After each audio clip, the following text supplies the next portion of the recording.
Audiobook Summary Presents Charlotte's Web by E.B. White. Fern Arable is an 8-year-old girl who lives on a farm with her parents and older brother Avery. One day, Fern stops her father from killing a runt pig, claiming it is unfair to kill the animal simply because it is small and weak. Fern names the pig Wilbur. For several weeks, Fern feeds Wilbur from a baby bottle and plays with him, and the two become close. But when Wilbur is 5 weeks old, Mr. Arable insists he must be sold. Fern calls her aunt and uncle, the Zuckermans, who also own a farm. They buy Wilbur for $6. Fern visits Wilbur in the Zuckerman barn often, but when she is not there, Wilbur feels bored and wants a friend. One day, a small voice says that it will be his friend. The voice belongs to Charlotte, a spider living on a web above Wilbur's pen. Though Wilbur is happy to find a friend, he is disturbed by her bloodthirsty feeding habits. Overhearing their conversation, a goose in the barn thinks to herself that Wilbur doesn't realize the Zuckermans will slaughter him at Christmas. When summer arrives, Fern visits Wilbur almost every day, and the animals trust her. Wilbur is fed well and growing larger. One day, though, the oldest sheep tells Wilbur that the Zuckermans will soon kill him and make ham and bacon from him. Wilbur becomes terrified and cries out for someone to save him. Charlotte promises she will come up with a plan. Meanwhile, Fern tells her parents that she hears the animals at the Zuckermans' barn talk, which deeply concerns her mother. After days of thinking, Charlotte decides she will play a trick on Mr. Zuckerman to save Wilbur. One night she tears a hole in her web and begins to spin. The next morning, when Lurvy, the Zuckerman's farm hand, brings Wilbur's slop to his trough, he notices Charlotte's web above the pig. The words "some pig" are spelled out in the middle. Lurvy and the Zuckermans are astonished. Claiming the web is a miracle, Mr. Zuckerman tells the local minster. The news spreads, and people from all over the county come to see Wilbur. Charlotte asks the barn animals to help her think of more words to write in her web. The goose suggests "terrific." The oldest sheep persuades Templeton, the rat that lives under Wilbur's trough, to tear out ads from newspapers in the dump and bring them to Charlotte for other words to use. That night Charlotte spins the word "terrific" in the middle of her web. Soon, people start returning to the Zuckerman farm to see the terrific pig. Mr. Zuckerman decides to bring Wilbur to the county fair in September. When Templeton brings a soap ad reading with new radiant action to Charlotte, she decides to spin radiant into her web.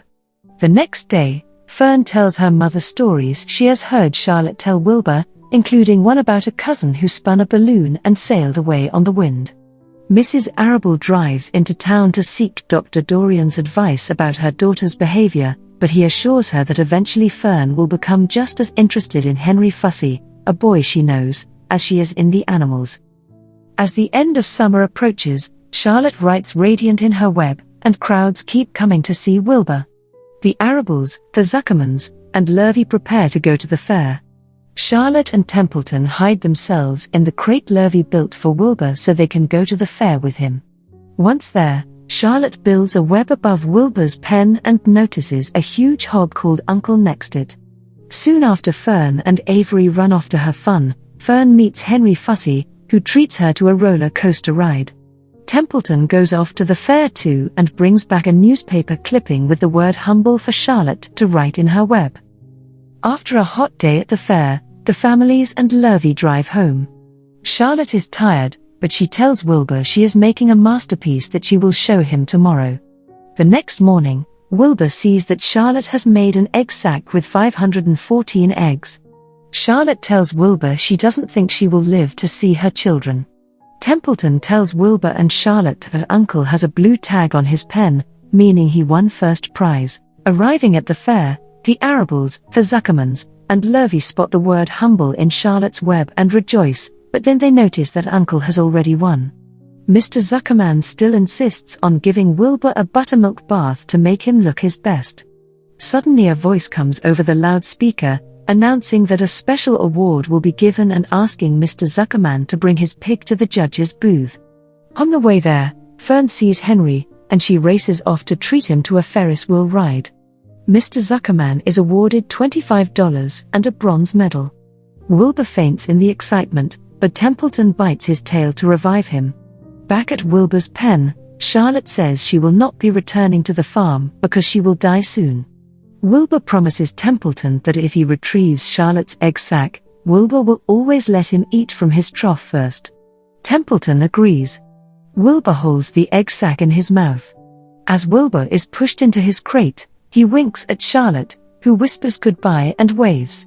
The next day, Charlotte dies. Wilbur returns home with the egg sac. Throughout the winter, he guards and warms it, and in spring, tiny spiders begin crawling out. One morning, each young spider spins a balloon with fine silk and sails away on a warm draft. Wilbur cries himself to sleep, however, when he awakens, 3 tiny voices greet him. 3 of Charlotte's daughters have decided to stay to be Wilbur's friends. Every spring, new spiders are born. Most fly away, but a few always stay. Wilbur lives a good, long life, but he never forgets Charlotte.